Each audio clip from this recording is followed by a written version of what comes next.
Le soleil brûlait intensément sur Portland, Oregon, lorsque Elias Schmidt franchit les larges portes vitrées du lycée Crestview. Âgé de 17 ans, il était grand mince, avec des cheveux noirs qui retombaient légèrement sur son front et une posture qui dégageait à la fois calme et détermination. Ses yeux vigilants et perçants trahissaient une histoire que personne dans les couloirs bondés de l'école ne connaissait.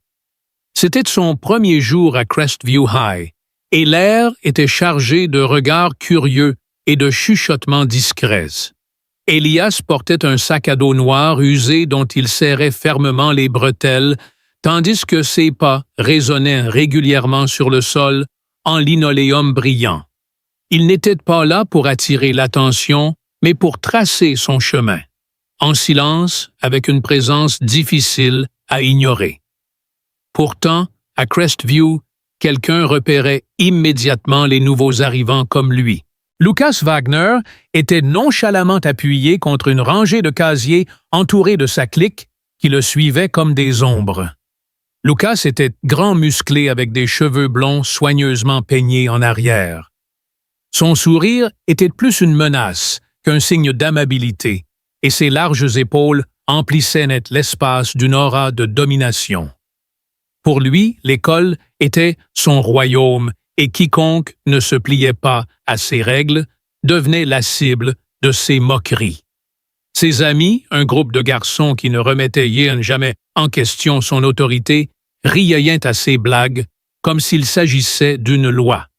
Lorsqu'il aperçut Elias qui avançait calmement dans le couloir, une lueur brilla dans ses yeux. « Le nouveau », murmura-t-il assez fort pour que ses amis gloussent. « On va voir combien de temps il tient. » Elias ignorait les regards, la tête légèrement baissée, non pas par peur, mais par maîtrise. Ses mains serraient fermement les bretelles de son sac, et ses mouvements étaient précis, presque comme une danse qu'il était le seul à comprendre. Les couloirs de Crestview étaient un labyrinthe de bruit et de mouvements.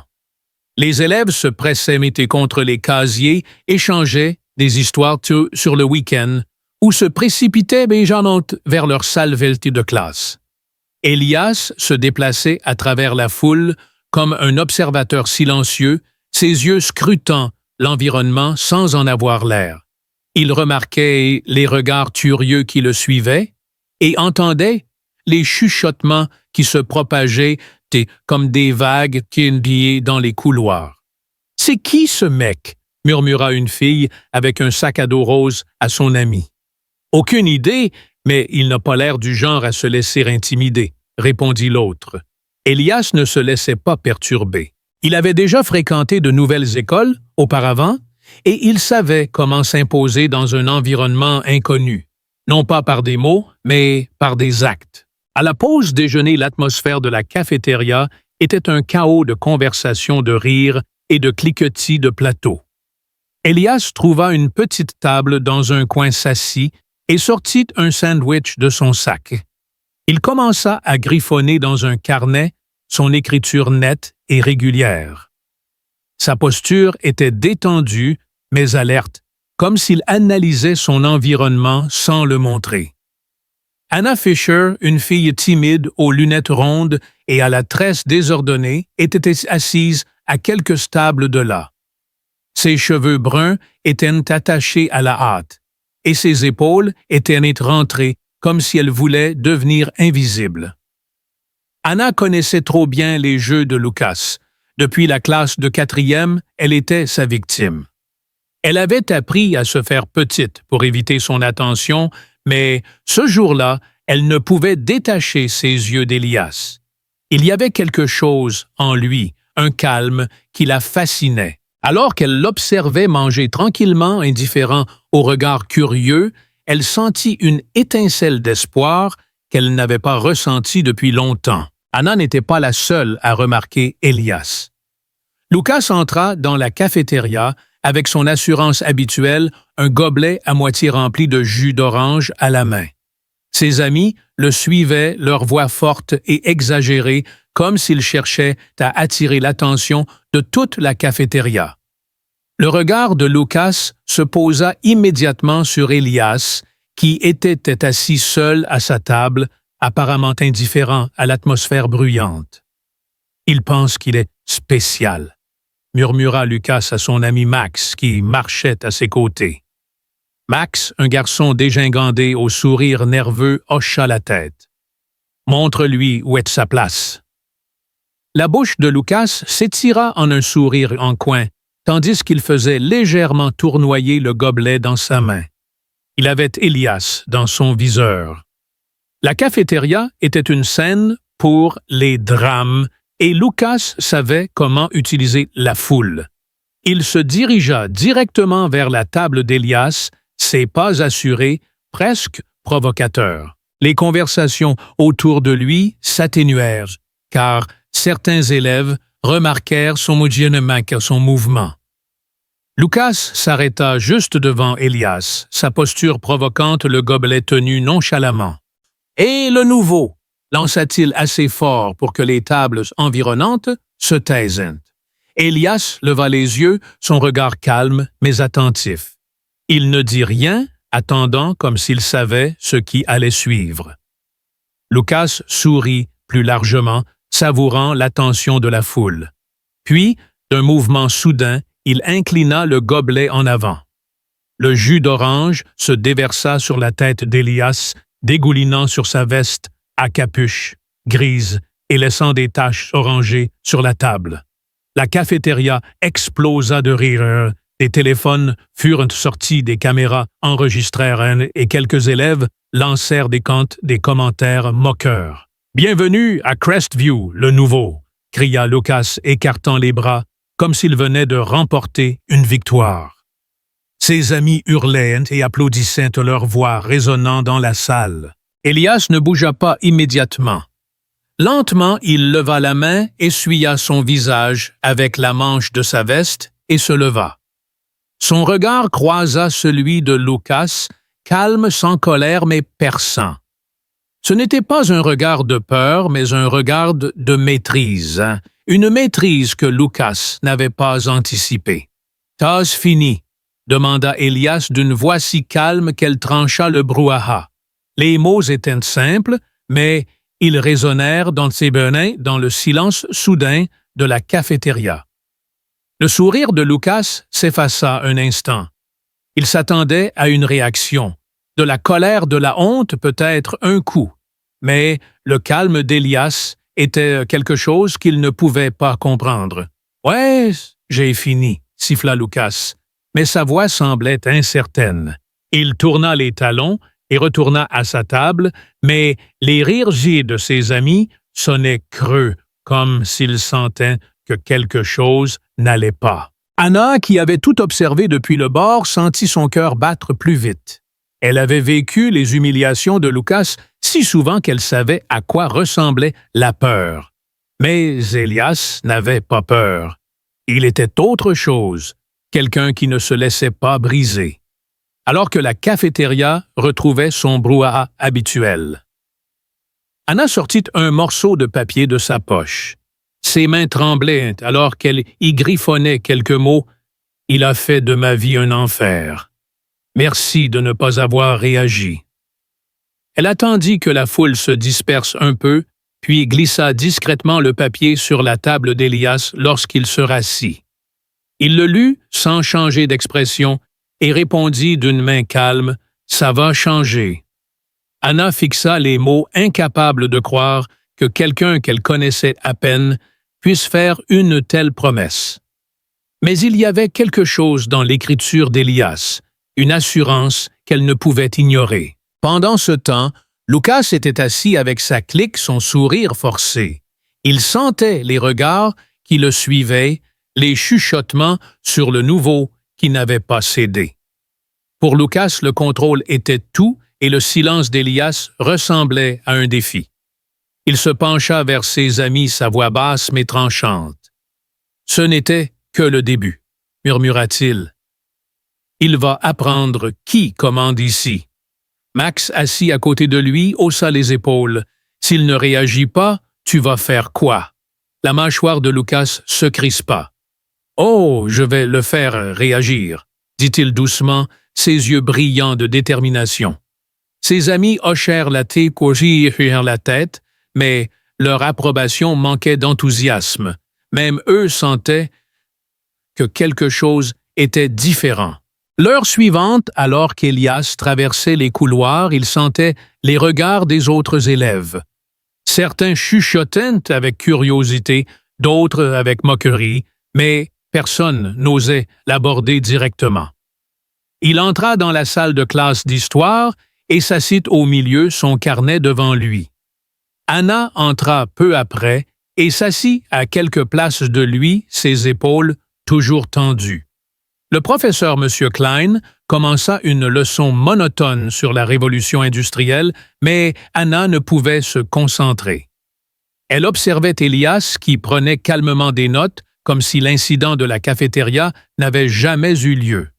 Finalement, elle rassembla son courage et griffonna un autre message sur un morceau de papier. « Pourquoi tu ne l'as pas frappé en retour ?» Elle le glissa discrètement vers Elias lorsque M. Klein se tourna vers le tableau. Elias lut le message et répondit son écriture calme et régulière parce qu'il s'attendait à ça. « Je ne lui donne pas ce qu'il veut. » Anna lut les mots et sentit quelque chose changer en elle. Ce n'était pas un grand moment, pas un tournant dramatique, mais c'était suffisant pour lui montrer qu'il y avait une autre façon de gérer Lucas, une façon qui n'impliquait ni peur ni violence. Elle regarda Elias qui était de nouveau concentré sur ses notes et pour la première fois depuis des années, elle ne se sentit pas seule. Dehors, dans les couloirs, les rumeurs continuaient de se répandre. Certains élèves commencèrent à parler d'Elias comme s'il était une énigme. « Il n'a même pas bronché », murmura une fille avec un sac à dos rose à son ami. « Peut-être qu'il a peur », suggéra un autre, mais sa voix semblait incertaine. Lucas entendait ces conversations appuyées contre les casiers avec sa clique. Ses mains se serraient en poing et son sourire avait disparu. « Il n'est rien », grogna-t-il, mais les mots sonnaient comme une tentative de se convaincre lui-même. Max ricana. « Alors montre-lui, fais quelque chose de plus grand. » Lucas hocha lentement la tête, ses yeux plissés. « Oh, je vais le faire », murmura-t-il. La pause déjeuner était terminée et l'école bourdonnait d'une étrange énergie. Elias se dirigea vers son cours, suivant sa posture inchangée, mais les regards des autres le suivaient. Anna, qui le suivait à distance, sentait sa peur se transformer lentement en une nouvelle détermination. Elle ne savait pas ce que Elias préparait, mais elle savait qu'il était différent et qu'il était peut-être celui qui mettrait fin au règne de Lucas à Crestview. Alors que le soleil se couchait sur Portland, quelque chose avait changé dans l'école.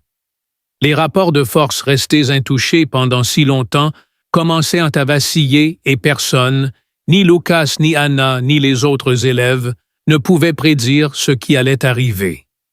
Mais une chose était claire, Elias Schmidt n'était pas celui que Lucas pensait, et la confrontation qui avait commencé était loin d'être terminée. Les rumeurs sur Elias Schmidt se propageaient comme un feu de forêt dans les couloirs de Crestview High. Après l'incident à la cafétéria, où Lucas Wagner lui avait versé du jus d'orange sur la tête, Elias était devenu le sujet de conversation numéro 1. Dans les couloirs, on chuchotait, dans les salles de classe, on murmurait, et même sur les réseaux sociaux, les premiers posts sur le « nouveau calme » qui avait fait passer Lucas pour un idiot commençaient à apparaître. Elias continuait son chemin comme si le bruit ne l'atteignait pas. Ses pas étaient réguliers, sa posture droite, et ses yeux ne trahissaient pas rien d'autre que de la concentration. Mais pour Lucas, ce calme était une insulte. Il était habitué à ce que les gens reculent devant lui, mais Elias semblait à peine le remarquer. Cela le rongeait comme une écharde qu'il ne pouvait pas retirer. Le lendemain matin, l'atmosphère dans l'école était visiblement tendue. Les élèves jetaient des regards furtifs à Elias regroupés en petits cercles pour discuter de l'incident. « Il n'a même pas scellé », dit un garçon avec une casquette de baseball à son ami alors qu'ils étaient appuyés contre leur casier. C'était presque flippant. Son ami haussa les épaules. Peut-être qu'il est juste un lâche. Mais les mots manquaient de conviction et tous deux le savaient. Le silence d'Elias n'était pas une faiblesse. C'était quelque chose qu'il ne pouvait pas cerner. Dans la bibliothèque, pendant une heure de libre, Elias était assis à une table dans un coin, un livre de physique ouvert devant lui. Ses mains bougeaient calmement alors qu'il prenait des notes, son visage concentré, comme si le monde autour de lui n'existait pas. Anna Fisher entra dans la pièce, serrant ses livres contre elle comme un bouclier. Elle hésita avant de s'approcher, ses pas incertains. Finalement, elle s'assit à la table en face, ses mains nerveusement croisées sur ses genoux. « Tu es différent », dit-elle doucement presque, comme si elle craignait que quelqu'un l'entende.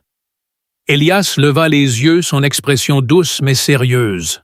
« Je suis juste moi », répondit-il, sa voix calme mais ferme.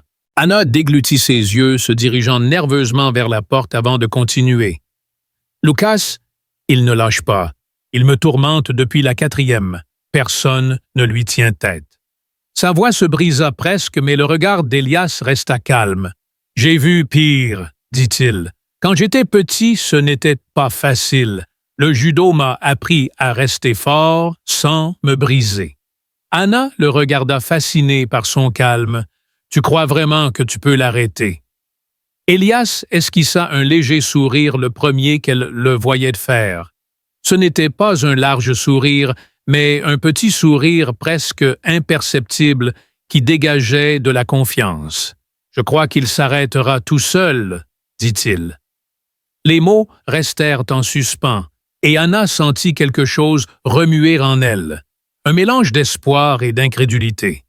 Elle avait souffert si longtemps des brimades de Lucas que l'idée que quelqu'un puisse lui mettre un terme semblait presque irréelle. Mais les mots d'Elias portaient une certitude qu'elle ne pouvait ignorer. Pendant ce temps, Lucas échafaudait des plans.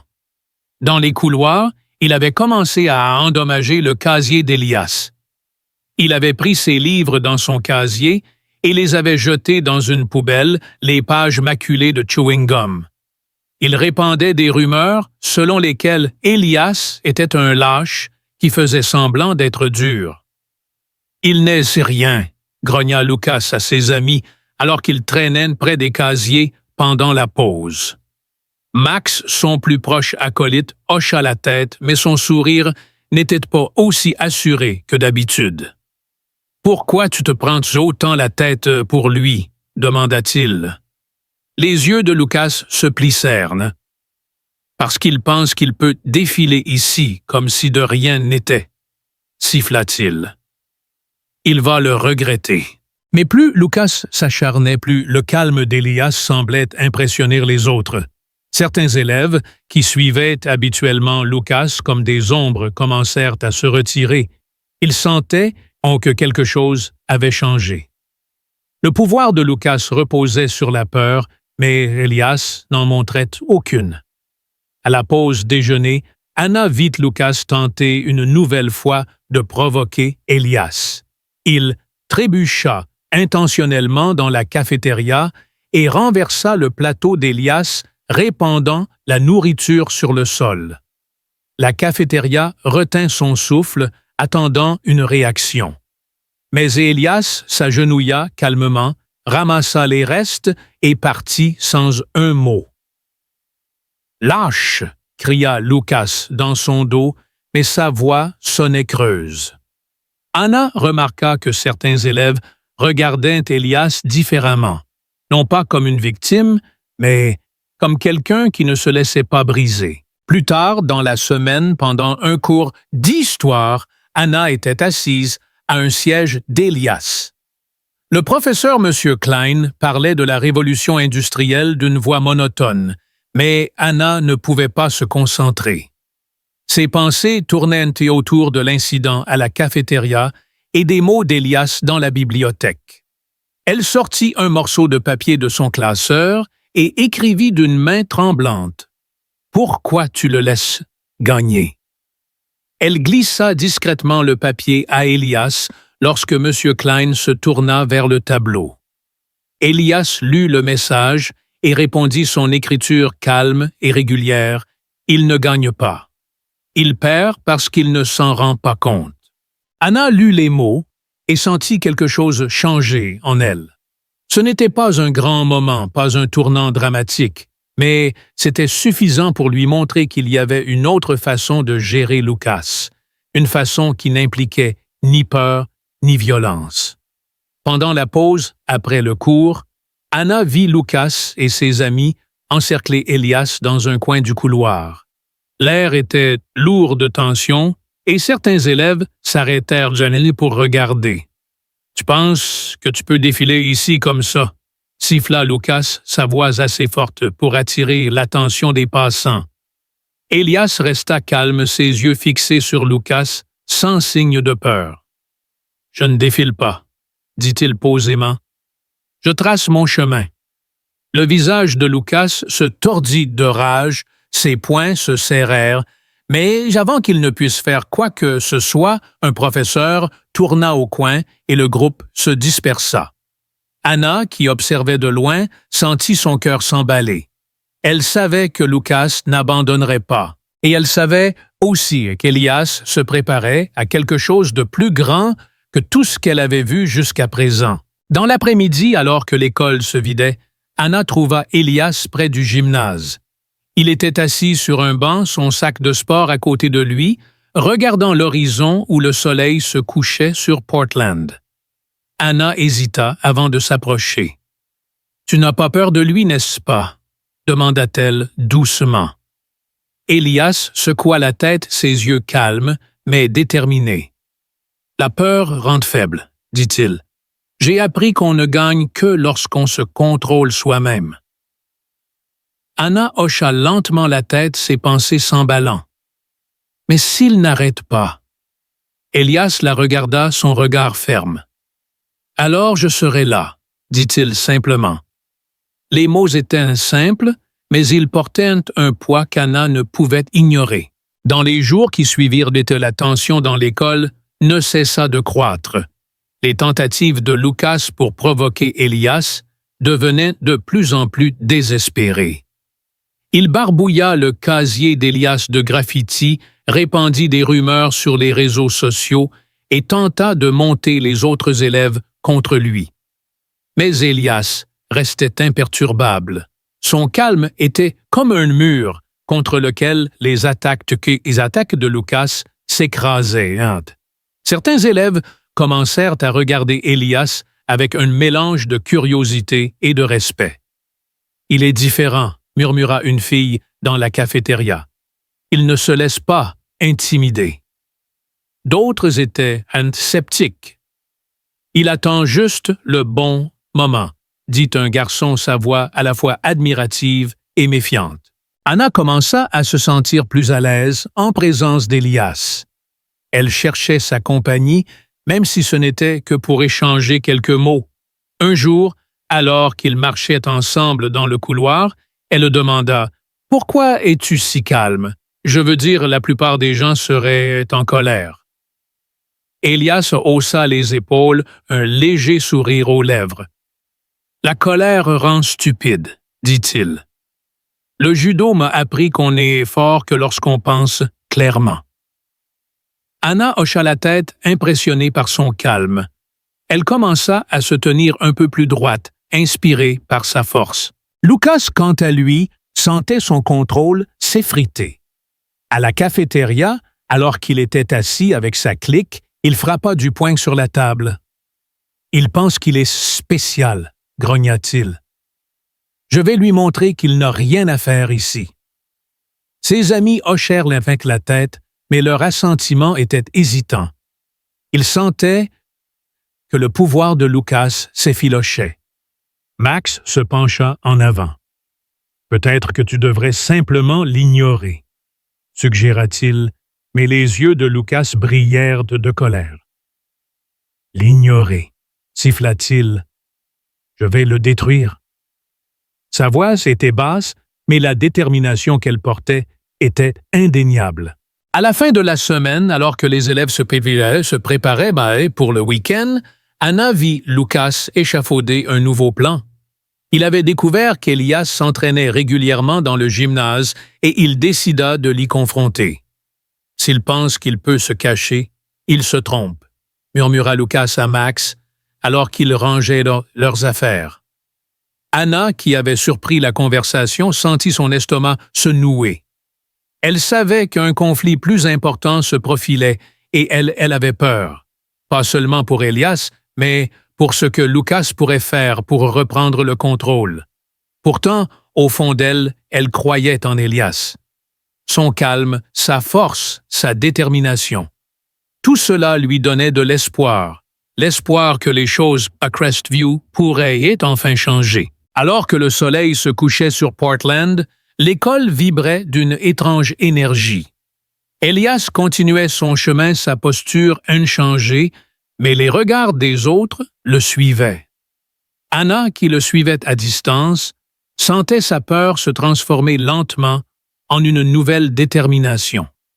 Elle ne savait pas ce qu'Elias préparait, mais elle savait qu'il était différent et qu'il était peut-être celui qui mettrait fin au règne de Lucas à Crestview.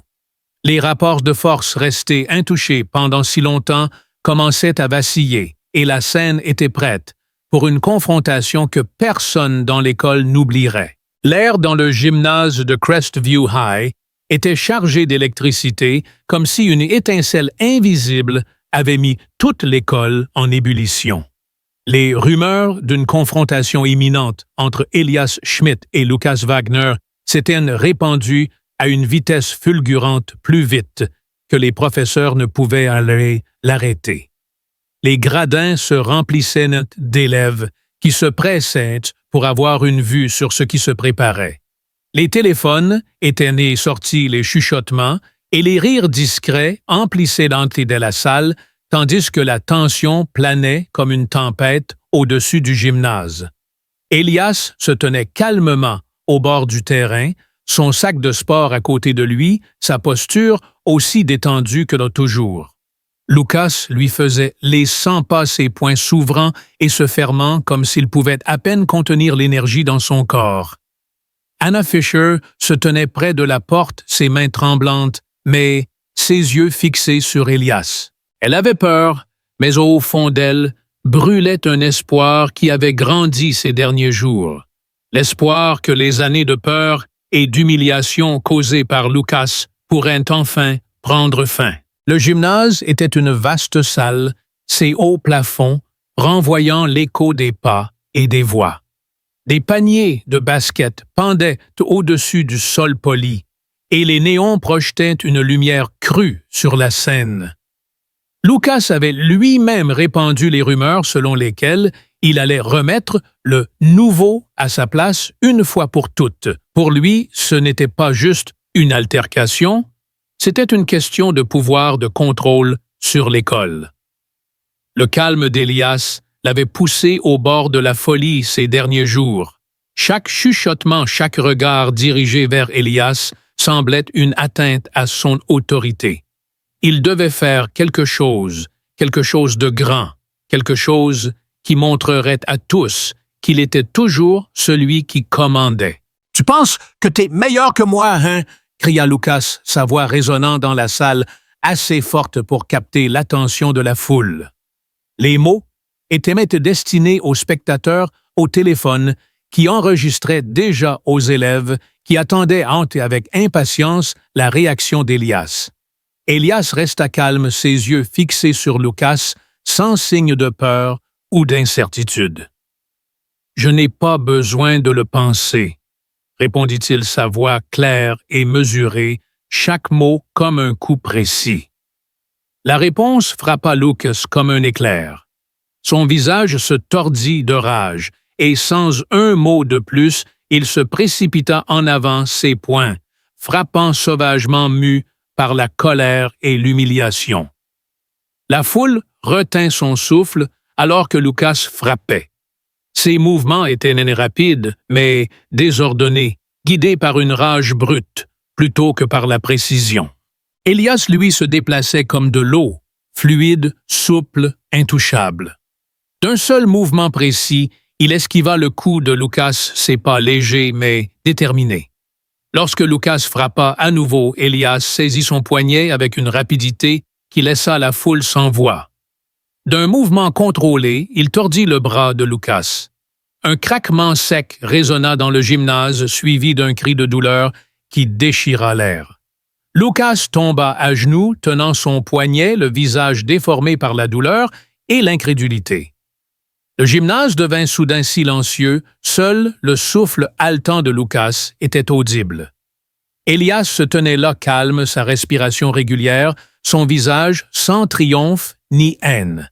C'était comme s'il n'avait pas combattu, mais simplement exécuté un mouvement qu'il avait répété des milliers de fois. Les élèves, sur les gradins, fixaient la scène, certains la bouche ouverte, d'autres, avec leur téléphone, toujours en train d'enregistrer, incapables de détourner les yeux. Anna sentit son cœur battre plus vite, non pas de peur, mais d'admiration. Elle s'attendait à ce qu'Elias se défende, mais la manière dont il avait neutralisé Lucas d'un seul mouvement était plus que de la force. C'était de la maîtrise de la discipline, quelque chose que Lucas ne comprendrait jamais. À cet instant, Anna s'avança, sa voix tremblante mais claire. « Tu l'as mérité, Lucas », dit-elle assez fort pour que la foule l'entende. « Tu nous as tous tourmentés pendant des années. C'est fini. » Les mots restèrent en suspens, et pendant un instant, on aurait dit qu'Anna avait repris le pouvoir que Lucas lui avait volé. La foule murmura, certains hochant la tête, d'autres regardant Anna avec surprise, elle qui restait habituellement invisible. Lucas, toujours à terre, la fixa son visage mêlant douleur et colère, mais il ne dit rien. Ses amis, qui se tenaient bien à proximité, ne firent aucun geste pour l'aider. Leur loyauté, autrefois inébranlable, s'effritait sous le poids de ce qu'ils venaient de voir. Monsieur Berger, le professeur de sport, fit irruption dans le gymnase, le visage rouge de colère. « Ça suffit !» hurla-t-il, sa voix tranchant le silence tendu. « Tout le monde dehors maintenant !»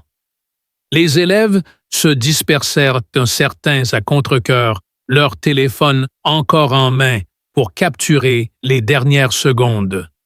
Elias prit son sac de sport et se dirigea calmement sur le côté, tandis que Lucas, soutenu par un ami, se releva tenant toujours son poignet. Monsieur Berger regarda les deux garçons, ses yeux brillants de déception. « Elias, tu es suspendu pour 1 semaine, » dit-il d'un ton sec. « Les bagarres épées sont interdites dans cette école, peu importe qui a commencé. Mais, Lucas, tu auras aussi des conséquences. C'est toi qui as provoqué ça. » Elias hocha la tête, acceptant la sanction sans protester. Il avait fait valoir son point et il n'avait pas besoin de mots pour le souligner. Lucas, lui, le fixa, son visage mêlant douleur et haine, mais il resta silencieux. Son pouvoir était brisé et tout le monde dans la salle le savait. Alors que les élèves quittaient le gymnase, l'école, bourdonnait de conversation. La vidéo de la défaite de Lucas se propagea comme un virus accompagné de mèmes et de commentaires moquant sa chute. Des captures d'écran du visage déformé de Lucas et de la posture calme d'Elias furent partagées encore et encore jusqu'à dominer les réseaux sociaux de l'école. Mais Elias s'en souciait peu. Il continua son chemin calme, comme toujours son sac de sport sur l'épaule, tandis qu'Anna le suivait, ses pas plus légers que jamais. Dans les jours qui suivirent la confrontation, l'atmosphère à Crestview commença à changer. La domination, autrefois incontestée, de Lucas avait disparu, remplacée par une étrange incertitude qui l'entourait. Il était assis à la cafétéria, entouré de ses amis, mais leur rire était étouffé, leur regard nerveux. Les élèves, qui autrefois reculaient étudiant devant lui, passaient désormais devant sa table sans lui prêter attention. Le nom d'Elias était sur toutes les lèvres, non pas pour sa force, mais pour son calme. Il n'a même pas crié, dit une fille pendant la pause à son ami. Il a juste démoli Lucas sans même se mettre en colère.